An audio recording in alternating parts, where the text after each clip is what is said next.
Família.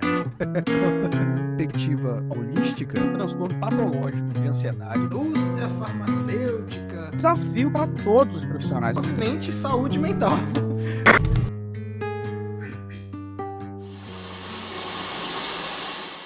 Olá, pessoal, beleza? Estamos aqui mais em um Movimente Podcast. Estou aqui com o meu grandiosíssimo Dr. João, beleza? Olá, meu caro, beleza? Tudo jóia, eu sou o psicólogo Francisco, viu, gente? E hoje nós vamos falar sobre um assunto assim muito necessário, que a gente tem urgência de falar sobre, que é o que? Família. Família! A gente tinha essa brincadeira, né, João? A gente tinha essa brincadeira do família, fazendo referência aí ao Velozes e Furiosos, né? Velozes e Furiosos. Pois é. Mas aí família é muito importante, né? Questão de saúde mental. Eu acho que não tem como falar de saúde mental se não falar de família. Então a gente tava já querendo falar sobre TDAH, a gente já falou de depressão, falamos de ansiedade, transtorno de personalidade, e aí a gente viu essa necessidade de estar conversando sobre família, porque é a base de tudo, de algum modo. Então é muito necessário para o que a gente vem se propondo. E aí eu já, como sempre, passar a bola aqui pro João. João, como é que você vê essa perspectiva de família e saúde mental, tratamento? E depois você dá aquela pitada também de como é que é isso na medicina para nós. E aí eu vou entrando junto.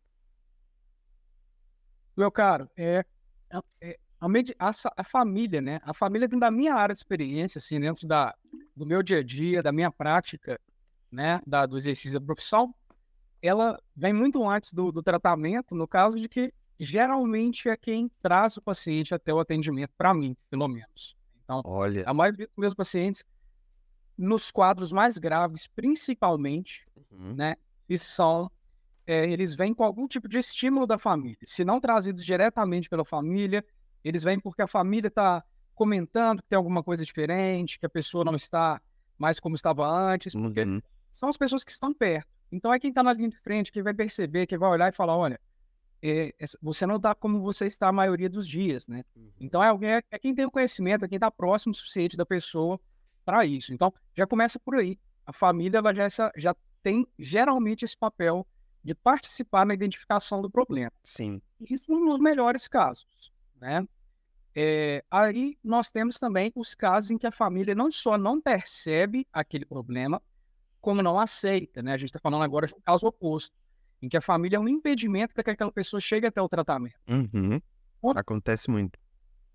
Comparando logo de cara, assim, esse primeiro momento, né? Então a pessoa ela começou a desenvolver um adoecimento mental, seja qual for, seja um episódio depressivo, seja a abertura de um transtorno bipolar, de um transtorno psicótico, a família ela pode ser a porta de entrada que vai pegar aquela pessoa, levar ao tratamento, ajudar com que aquela pessoa tenha uma abordagem precoce daquele quadro, né, daquele problema, melhorando extremamente o prognóstico, ou seja, o que seria o prognóstico, né? As chances de melhora, grosseiramente falando, daquela pessoa. As chances daquela pessoa evoluir positivamente, evoluir bem em relação àquele quadro mental.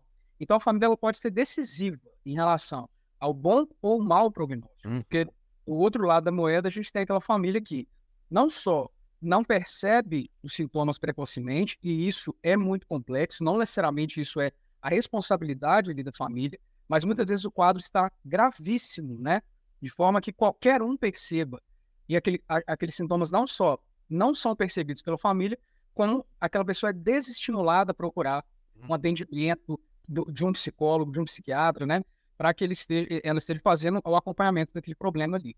Então, eu acho que já começa por aí, né? A família, já desde o início do quadro, antes de chegar até nós, ela já está determinando parte do futuro daquela pessoa em relação ao desenvolvimento daquilo. Então, olha o tamanho da importância, né? Tá bem na raiz, é bem na base do quadro. Com certeza, porque se a gente parar para pensar, né, o óbvio, a família ela já existe antes daquele cliente, paciente chegar na gente. Então, tem vários costumes ali, tem várias coisas já instaladas e que realmente, você foi falando aí, cara, eu fui lembrando de de alguns casos que a família às vezes atrapalha o tratamento e a pessoa às vezes acaba abandonando o tratamento porque tem sempre a família ali desestimulando a pessoa, né? Mas quando a família estimula, entra em contato, tá junto, incentiva a pessoa aí, aquele prognóstico, aquele tratamento acaba fluindo mais, né? Isso é algo muito sério. E aí eu já vou dando um apelo aqui para a galera que está nos vendo, que com certeza é família de alguém, vamos dizer, todo mundo é família de alguém em algum nível, para abrir os olhos em relação a isso, porque o tratamento de algum familiar seu, ou você que faz o tratamento, é muito importante esse engajamento da família, né? Existem dados aí que mostram que a chance de melhora em algum grau é de até 85% em alguns casos, né? E dependendo da área, é mais forte ou menos forte. Por exemplo, dependência química, a união da família na dependência química é simplesmente fundamental. Fundamental, não tem outra, né? E é muito forte. Agora, assim, eu fiquei curioso, João, porque você falou, cara, que a maioria das pessoas que chegam com esse empurrão da família. É isso mesmo? Uma grande parte, acho que poderia dizer que a maioria das pessoas que Sim. chega até o atendimento médico ali da saúde mental Aham. tem esse empurrão da família. Tem esse Muitas vezes, e tem a participação do psicólogo daquela pessoa, né? E eu falo principalmente relacionado, Francisco, aos casos mais graves, sabe? Principalmente relacionado também àquelas pessoas que não estão em acompanhamento de saúde mental ainda. Então, quando a pessoa já está no acompanhamento com um bom psicólogo, ela já tem uma crítica, uma compreensão do que está acontecendo, ela vem por estar orientada de como esse tratamento pode beneficiá-la. Sim, sim. Agora, quando ela não está nesse momento de crítica, ou seja, quando ela está no momento de crise, em que tudo que ela enxerga é extremamente atravessado pelo viés do transtorno, esse momento normalmente é a família. E família não necessariamente de sangue, né? Muitas vezes é o marido, a esposa, muitas vezes é ali um amigo muito próximo, né? Considerado família. Então, é essa pessoa do núcleo familiar que geralmente aproxima da consulta médica. Entendi. Você atende também criança, não, né? Não. Mais adolescente pra cima, né? Isso. Sim, eu achei interessante isso, porque no meu caso é o contrário. No meu caso, a maior incidência são de pessoas que procuram por si mesmas, entendeu? Os casos de pessoas que procuram, vamos dizer assim, procura tratamento com a família vem junto, você já identifica, né? A família chegando ali. Tá travando pra você? Travou um pouquinho agora. Deixa eu ver aqui o que é que tá acontecendo. Tá normal? Beleza? Normal.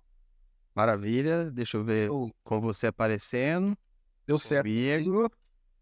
Boa. Aí, maravilha.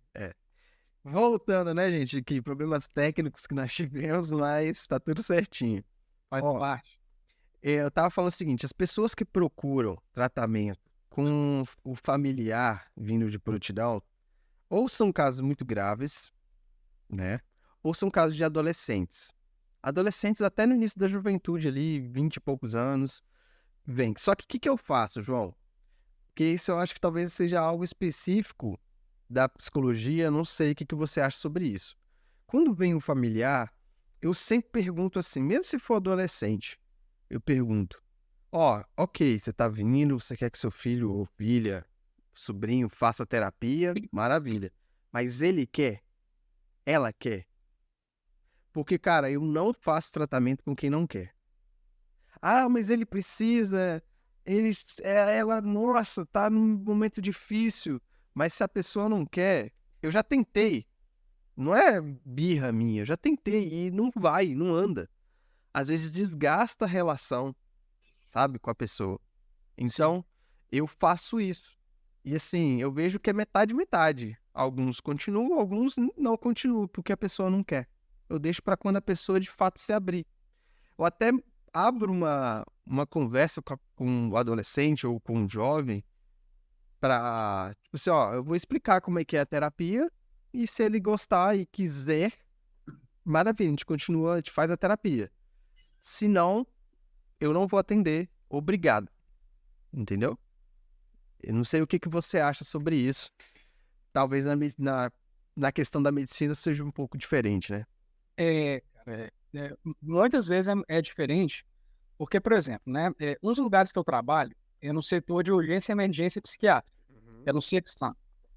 Sim. Então, é muito comum que o paciente ele chegue, e por isso eu falo essas pessoas é que geralmente vêm com a Sim. influência da família, não necessariamente acompanhados pela família, né? Uhum. Mas orientados, a família dá um toque, mostra, olha, você não tá normal não, Sim. procura um médico, vê isso aí, né?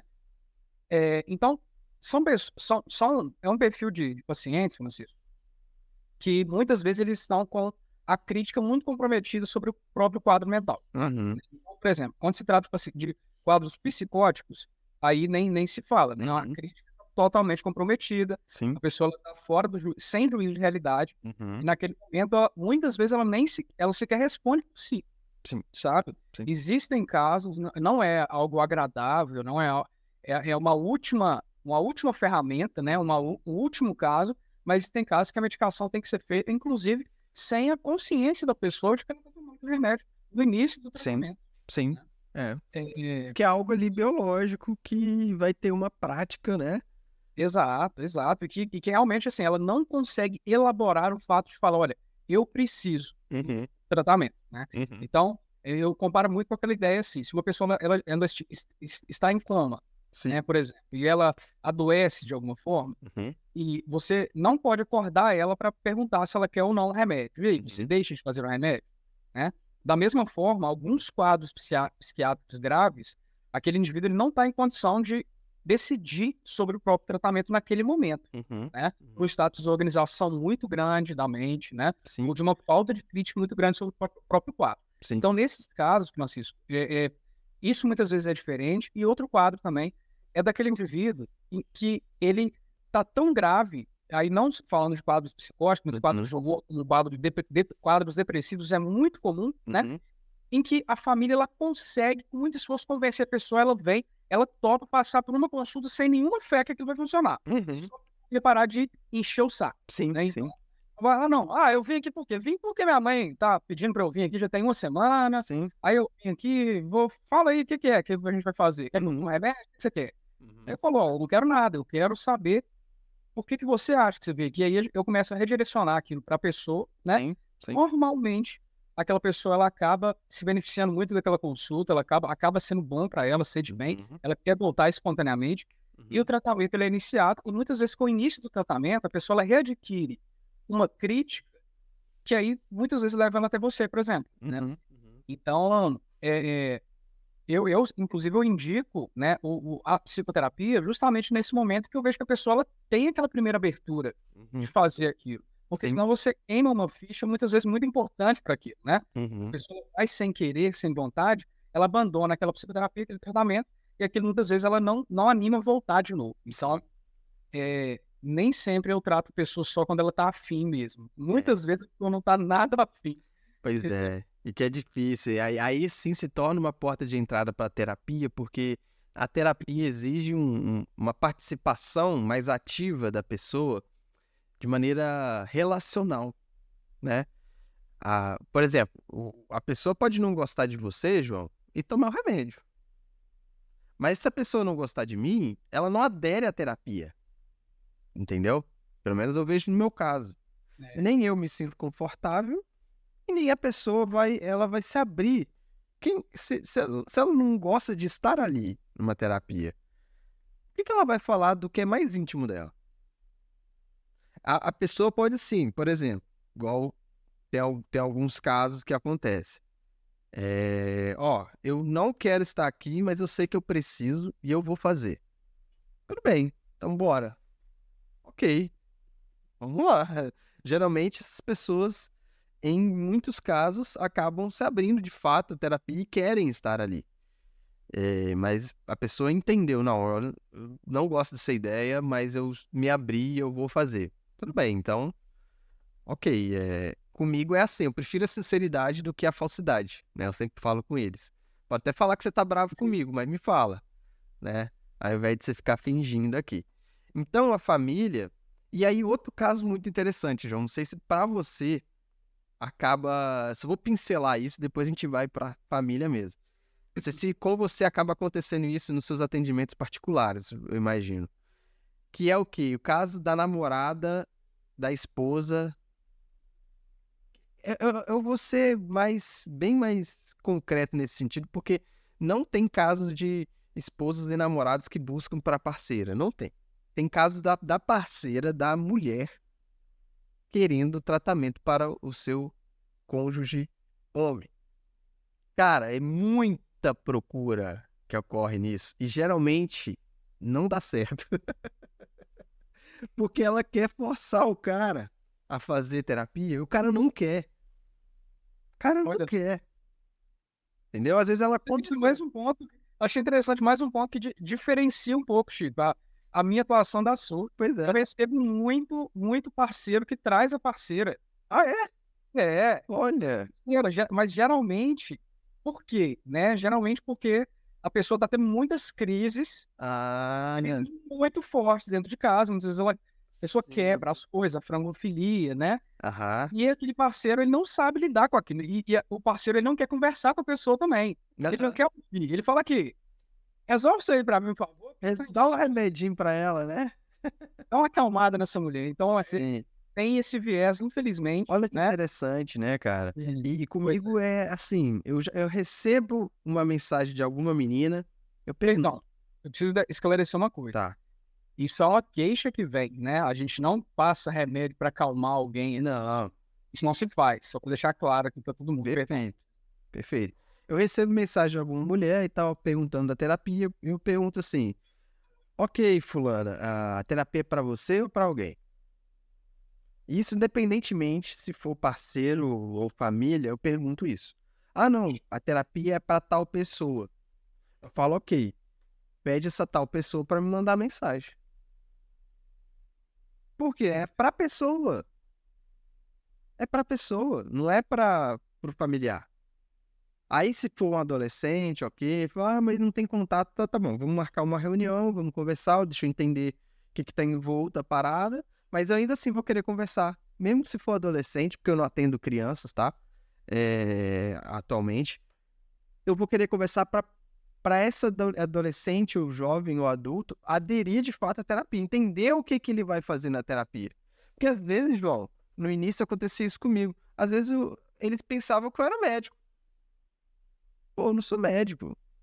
Ah, então é tal coisa. Que remédio que eu tenho que tomar? Eu falei, olha, você tá na terapia, você não tá numa consulta médica. Acontece muito, muito. Quantidade de pessoas que entram em contato comigo achando que eu sou psiquiatra, por exemplo.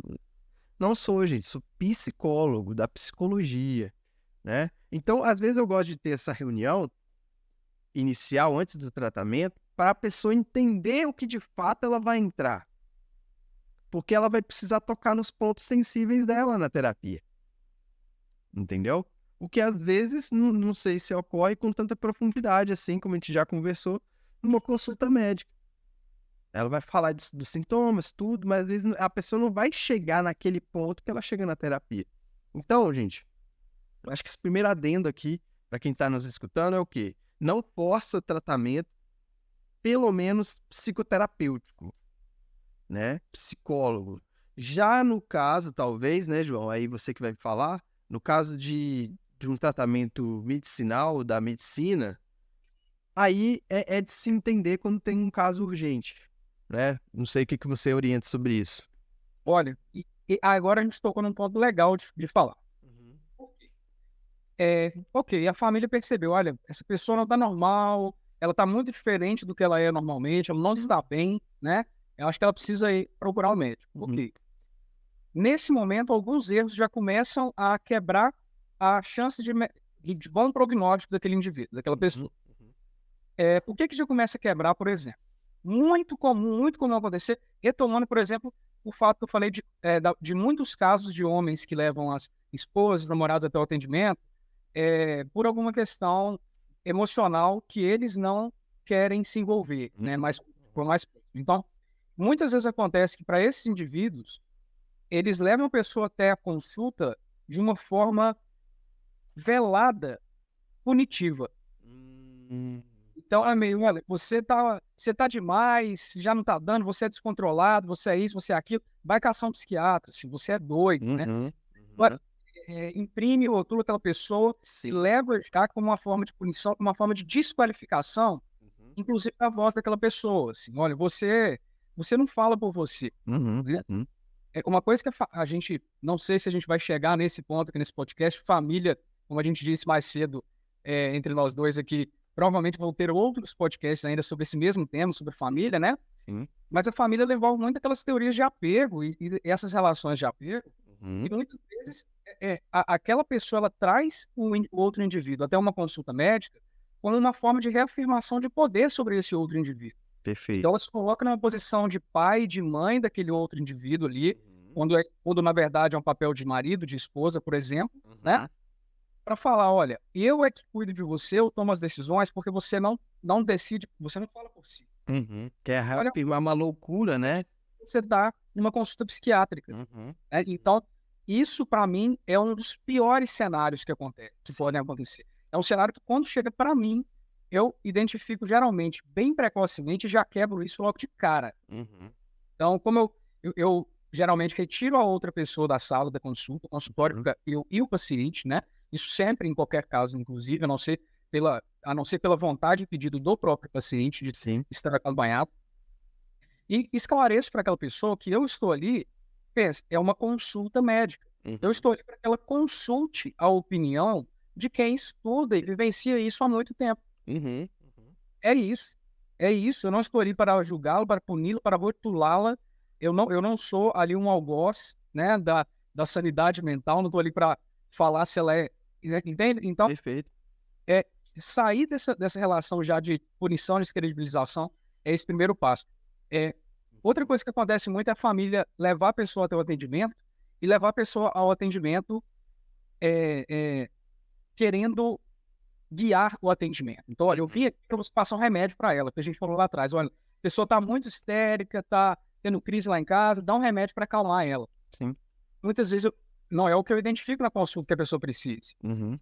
E aí a família começa a fazer, em alguns casos, infelizmente, aquele papel de desconstruir coisas que a gente constrói em 1 hora, 2 horas, em consultas e consultas.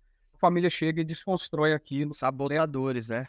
Sabota o tratamento. Exato. Acontece muito também na terapia, né? O pai que quer mandar mensagem, e aí fica um adendo aí pros pais. Eu falo pros pais dos meus clientes que me mandam mensagem, falo assim, ó, tudo que a gente tá conversando aqui, provavelmente eu vou falar pro meu cliente, viu? Porque ele é o meu cliente, não é você. Ah, mas sou eu que tô pagando, mas o tratamento é para ele, então eu tenho que manter a confiança com ele, né? Os pais querem mandar mensagem e falar assim, olha, trabalha tal coisa com fulano. Muitas das vezes, vocês atrapalham o tratamento. Parece que vocês estão ajudando, mas na verdade vocês estão atrapalhando o meu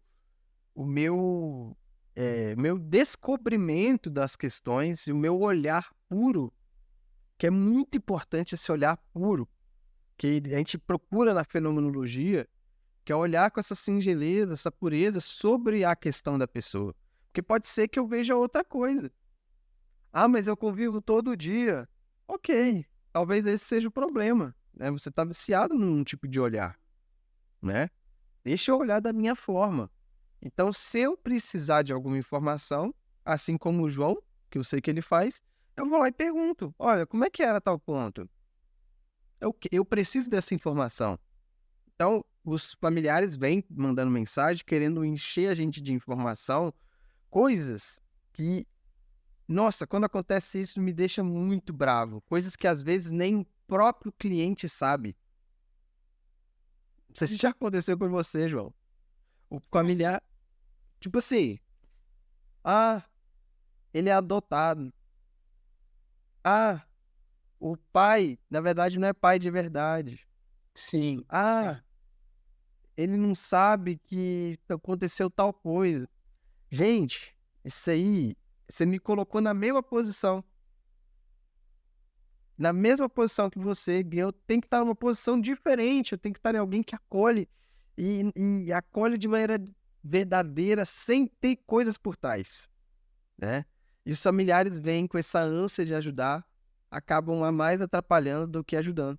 Então, assim, confia nos profissionais, né? Confia no João, médico, confia no Francisco, psicólogo, confia na nutricionista, confia no fisioterapeuta, confia porque eles são preparados para isso, né? Uma vez, ó, eu trabalhava num estágio, e aí uma das meninas que trabalhavam lá na instituição falou assim: Francisco, você acredita em tudo que esses camaradas falam? Que trabalhava com pessoas em situação de rua, né? E aí ela falou assim: você ouve eles? Que às vezes eu fazia uma escuta ativa no meio do pátio ali, né? Você ouve eles acreditando no que eles estão falando, mesmo que pareça muita mentira, né? Pô, tá na cara que é mentira. E aí eu falei pra ela assim: olha, fulana, a questão não é a mentira ou a verdade, é eles sentirem que eles estão sendo ouvidos verdadeiramente. É sentir que eu tô acolhendo tudo que eles estão me falando, mesmo se for mentira, e às vezes a pessoa em situação de rua tem uma tendência de mentir para sobrevivência, né? Mas alguém precisa escutar de verdade eles, e eu vou ser essa pessoa.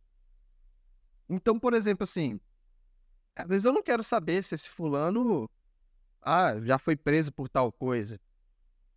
Não quero saber, deixa ele me manifestar de um modo como talvez ele nunca se manifestou para ninguém, para mim. Isso é terapêutico, né? Um contato ingênuo. Às vezes a pessoa se descobre: nossa, eu nunca me vi como você tá me vendo. Isso me transformou, né? Então, aí depois disso ela mudou a opinião dela. A Admaí, grande abraço aí, Admaí, pessoa excelente, lá missionária da Canção Nova. E aí ela mudou a opinião dela, falou: nossa, eu acho que é isso mesmo, a gente tem que oferecer essa escuta, essa prontidão e acolher, porque talvez vai ser só a gente que vai fazer isso com essa pessoa. É sobre isso, né, que eu queria pontuar aí pra galera, né? Não tenta, só se a gente pedir informação, não tenta encher a gente de coisa não, né, João? Com certeza. E não só sobre informações, né? Mas, por exemplo, no meu caso, que envolve manejo medicamentoso também, Uhum. quando a família ela tenta guiar o tratamento do paciente. Pois é. Tem muitos casos. Um caso mais recente, por exemplo, de uma familiar, né, que trouxe o filho até a consulta, né, por uma suspeita diagnóstica. Uhum. Esse filho ele começou um tratamento que não era um tratamento medicamentoso direcionado especificamente a essa queixa diagnóstica, Uhum. a qual essa familiar, né, trouxe esse filho, e agora e passou a questionar esse medicamento e a desconstruir a ideia da importância do medicamento na cabeça desse filho. Pois é. Aí depois, numa consulta, depois dessa pessoa ter abandonado o tratamento, ter precisado passar por efeitos colaterais, né, retardado a melhora clínica. Uhum. E aí, numa consulta, eu tive que explicar que aquele tratamento inicial trataria um problema que está sobreposto, ou seja, é um problema basal em comparação àquela queixa principal. Uhum. Então, são ordens de tratamento, como você disse, que o profissional, ele sabe aquilo ali, o que está fazendo, né? Se você não confia no profissional que você está, né, procure outro profissional. A relação de confiança é essencial. Essencial. Mas se você está com aquele profissional, confie. É isso aí. Perfeito. Às vezes, mas não é pouca miligrama, não, né? Eu acho que ele passou pouco, ele precisa de algo mais forte. A gente ouve isso. Não, a minha tia tomava esse remédio, ela tomava 100 miligramas, se você der 25 miligramas para ele, Pois é. vai fazendo em cosquinha. Vai fazendo Demais isso, infelizmente. E essa questão das pessoas compararem o tratamento de uma com a outra, né? Mas aqui, esse remédio aqui, não dá para ser aquele outro, não, porque a minha prima tomou e melhorou rapidinho com aquele remédio, sabe? Então, parece brincadeira, mas realmente isso acontece. Então, gente, quando você faz isso, quando você fala isso perto de um familiar seu, você está retardando a melhora dele. você sente que está ajudando e está prejudicando. Cuidado, né? Exatamente. É só a gente fazer a seguinte leitura para a galera que está nos escutando. Esse familiar seu, vou direcionar para a família mesmo, assim. Esse familiar seu que precisa fazer um tratamento, pensa bem, como é que ele veio para o mundo, né, João? Ele veio através de uma família, seja uma pessoa, duas pessoas, sei lá, um orfanato. Ele veio um sentido de família dentro dele. Ele veio pelas pessoas. E pelas pessoas ele cresceu, só porque teve pessoas em contato físico, ele se reestruturou, ele se fortaleceu. Então, o ser humano tem por si só, isso que é algo muito, muito abnegado, algo muito vilipendiado, às vezes as pessoas vão esquecendo, que o contato, o vínculo, ele é muito importante, ele influencia, sim, o dia a dia das pessoas, o vínculo. Então, essa pessoa veio de você. Você teve uma participação na vinda dessa pessoa ao mundo. Aí ela ouve você falando assim, esse remédio eu acho que não vai dar certo, não. Quem que você acha que ela vai confiar mais? No João, que ela acabou de conhecer, até tem uma confiança no João, vê que ele é um cara capacitado e tal, ou em você, que você foi parte integrante da vinda dele no mundo? Ele vai acabar ouvindo você e desanimando, né? Então, assim, por mais que você não acredite, guarde para você essa opinião. Fala assim, não, filho, filha, sobrinha, acredita, vai dar certo, vai ser bom. Isso cria um vínculo, olha, nossa, cara, vai ser bom, então, já que essa pessoa tá me falando, então isso faz eu acreditar mais. Assim como na terapia. O quanto que eu toda semana eu tenho que lidar com clientes em crise com a terapia, porque os familiares criticam. A pessoa tá lá fazendo terapia, acaba de fazer terapia e fala, lá, tá falando coisas para ele que não fala para mim. Isso não confia nos pais, isso acontece muito. Tem que falar para alguém estranho. Aí a pessoa vai desanimando, até que ela perde o vínculo com a terapia. Mesmo que ela goste da gente, mesmo que ela tenha esse vínculo com a gente. Então, familiares, incentivo, estejam juntos, isso vai ajudar. Está cientificamente comprovado. Tem pesquisa sobre isso, que mostra que com o auxílio e incentivo da família, o tratamento é melhor. O remédio funciona mais.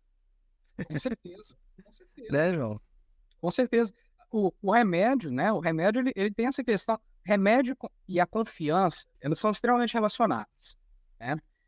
Eu já tratei pacientes, por exemplo, que já passaram por vários outros médicos, sem melhora clínica, e melhoraram comigo. Por quê? Porque eu tenho um conhecimento diferenciado dos remédios, eu uso um remédio que ninguém mais conhece. Não, não. Eu uso os remédios que os outros médicos também usam, né? A questão é que, comigo, aquele paciente estabeleceu uma relação diferenciada de confiança, Sim. né? E a confiança naquele tratamento faz com que a própria mente dele não sabote o efeito daquele remédio, né? Então, já começa por aí. A sua mente, ela tem essa capacidade de cortar o efeito de um medicamento, de uma substância, inclusive, né? Sim. A gente vê casos, por exemplo, de pessoas que estão dirigindo embriagadas, né? E sofrem um acidente, e depois do acidente a pessoa ela sai do carro tão preocupada com aquilo, com o estado de adrenalina, de tensão, de preocupação, que ela para de falar enrolado, para de andar torto, né? A pessoa fala, nossa, parece que passou o efeito naquele momento. Né? Por quê? Porque a sua mente tem essa capacidade de modular esse tipo de coisa. Então, o paciente, ele realmente, assim, sob o olhar do familiar, sobre esse tratamento, vai influenciar diretamente sobre ele, né? Exatamente. E até lembrei aqui das pesquisas sobre a oração, né? Por que a oração, ela às vezes funciona muito, em termos até científicos, foi comprovado que ajuda na pessoa, porque é o acreditar. O acreditar que eu vou melhorar, ter fé, por si só, isso ajuda o ser humano. Às vezes não é preciso nem de uma intervenção divina, guardadas aqui as proporções, tá? Gente, não tô falando que não existe intervenção divina, mas entendam que o acreditar faz com que a gente abra as portas ali do nosso coração, do nosso cérebro, do nosso corpo, pra coisa passar, pro remédio passar, pra aquele descobrimento que teve na terapia fazer um efeito. Então, assim, e o familiar, ele tem total influência nisso. Como você falou, a teoria do apego, né? Os apegos que a gente tem, que a gente formou com, se não me engano, é o Bowlby que falou da teoria do apego. Bowlby, né? Os nossos pais, eles nos dão um tipo de apego, né? Eles fazem a gente estruturar um tipo de apego que modula, que dá um formato que eu me apego nas outras pessoas e nas coisas.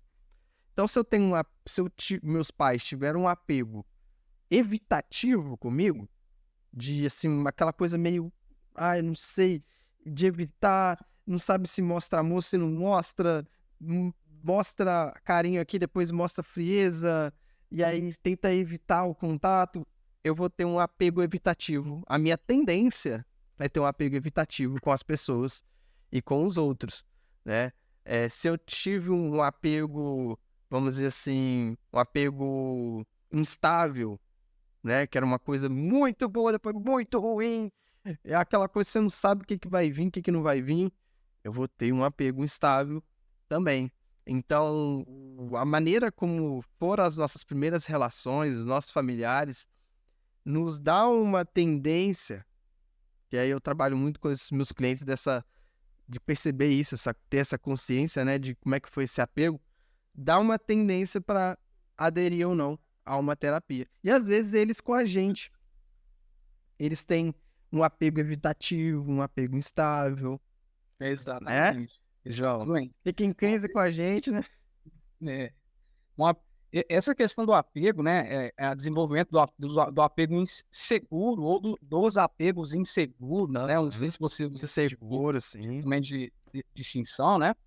É muito interessante, porque e até entra numa questão que eu acho importante que a gente fale aqui também, porque a gente está falando muito até agora da participação da família nessa parte. Olha, a pessoa tem um quadro mental estabelecido, ela está vindo principalmente na intervenção, no tratamento daquela pessoa, no processo de recuperação, no processo de saída de terapia, mas o desenvolvimento dos transtornos mentais nas doenças, a família tem uma influência total, até maior do que em relação a isso, né?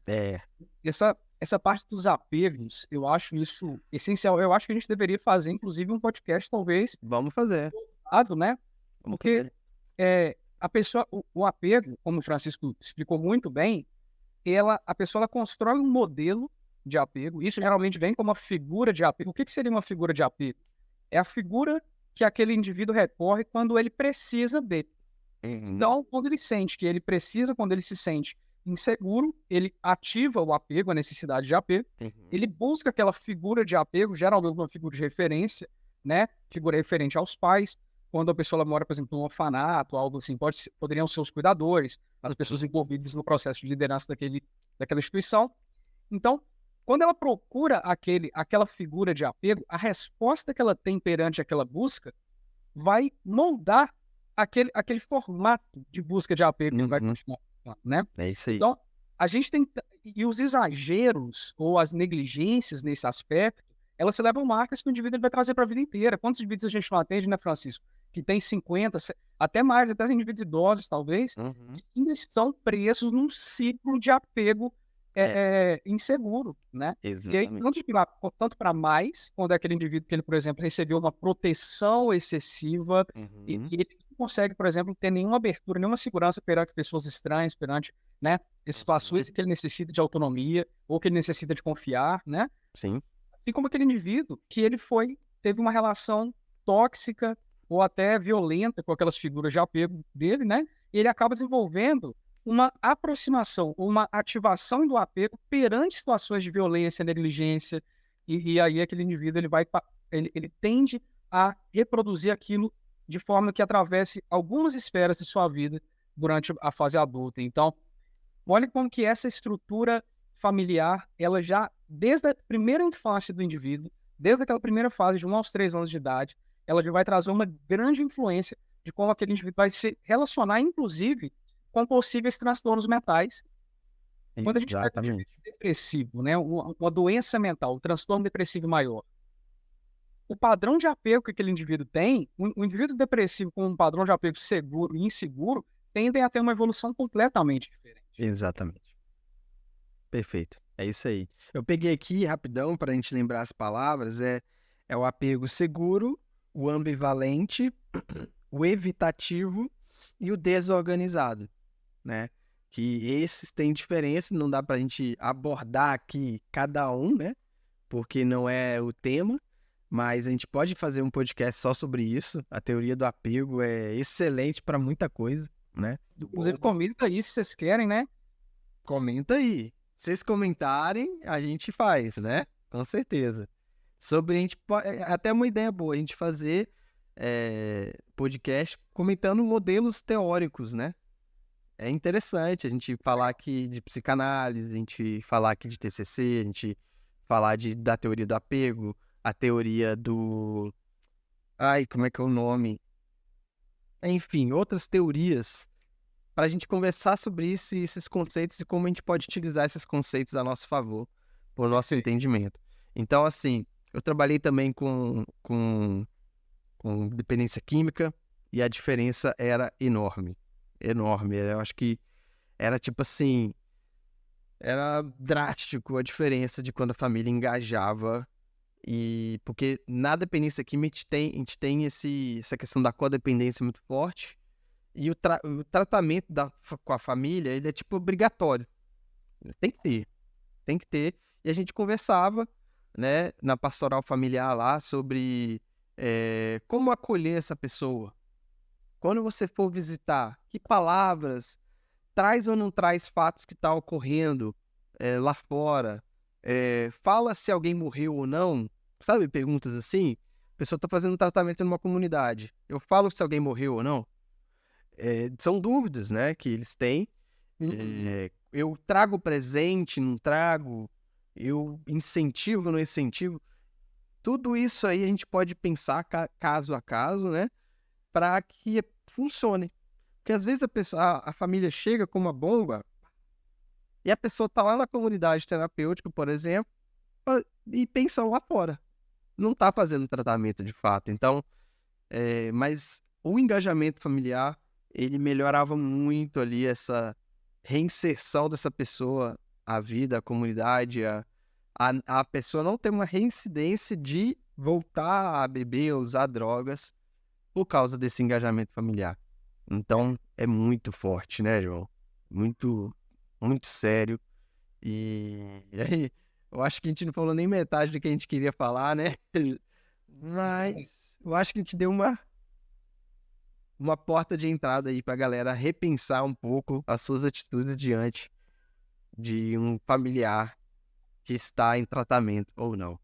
Eu acho que é válido deixar, Francisco, uma mensagem também dentro desse tema, que é o seguinte: você, né, que tem um ambiente familiar, se você vive num ambiente, muitas vezes pessoas moram sozinhas, muitas pessoas estão, né, em situação de rua, mas se a pessoa ela tem um ambiente familiar, ela vive nesse ambiente, né, com outras pessoas, olha, observar a outra pessoa e tentar enxergar realmente, porque a gente aprende com a vida, cursa com muito sofrimento, o sofrimento ele é parte da vida, assim como muitas vezes a gente aprende a se acostumar com o sofrimento nosso, que talvez a gente não deveria, a gente deveria se movimentar, né, movimente, lembrando sempre aqui, a gente também muitas vezes aprende a se acostumar com o sofrimento do outro. Então a gente aprende a ver que o outro está calado, que não come bem, que não dorme bem, já está assim, já tem 1 ano, 2 anos, chora sempre. Fala, ele é assim mesmo, ele é desse jeito, é isso aí, né? Então, aprenda a não se conformar com o sofrimento do outro, né? Se você vê que a outra pessoa está numa situação, ok, é importante se responsabilizar. Então é importante falar, olha, o que eu posso fazer para ajudar? Como que eu posso me aproximar? Como que eu posso acolher? Como que eu posso tentar entender? É importante. É importante responsabilizar a pessoa. Olha, vamos lá, você tem que, né, buscar também, vamos reagir, vamos lá, vamos levantar. É importante também. Mas é muito importante, além disso, além dessa responsabilização de si próprio, né, se tratando familiar, e da pessoa, é muito importante entender o momento, né, de tentar trazer aquele caso para o profissional de saúde. né? Exatamente. Então, esteja fazendo ali, já que você tem a confiança daquela pessoa, você é quem mais consegue acessar essa pessoa para levar ela até um bom psicólogo. Você é quem consegue acessar essa pessoa para trazer ela até um bom médico, até um serviço de saúde, né? Então, a psicofobia, ela é muito presente ainda. Nós fomos criados numa geração que saúde mental é sinônimo de ridicularização, de fraqueza, de várias coisas pejorativas. Então, cuidado para que os seus preconceitos não prejudiquem muito alguém que você ama, Exatamente. né? É isso daí. Eu acho que eu queria deixar essa mensagem. E muito bom. Nós somos aliados, seu. Nós não vamos jogar contra. Eu acho que não tem maior felicidade do que ajudar alguém a viver uma vida saudável e frutífera de realização própria, né?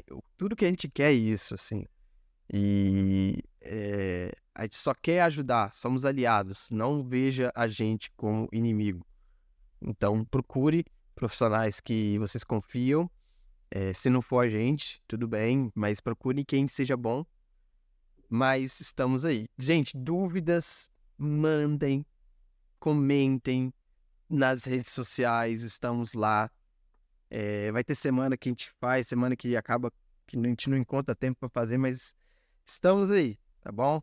Vamos aí. E se você acha que a sua família precisa ouvir alguma coisa que a gente falou aqui, manda isso para sua família, manda esse vídeo, compartilha, porque essa mensagem pode ajudar outras pessoas, outras famílias também a se organizarem a respeito da saúde mental. Não? Exatamente, é isso daí. Esteja nas nossas redes sociais, curte e compartilha. Estamos aqui. Grande abraço para vocês. Valeu, João, pelo diálogo maravilhoso. Tamo junto, viu? Um abraço. Valeu. Abraço. Tudo de bom, gente. Valeu. Falou. Mente. Movimente.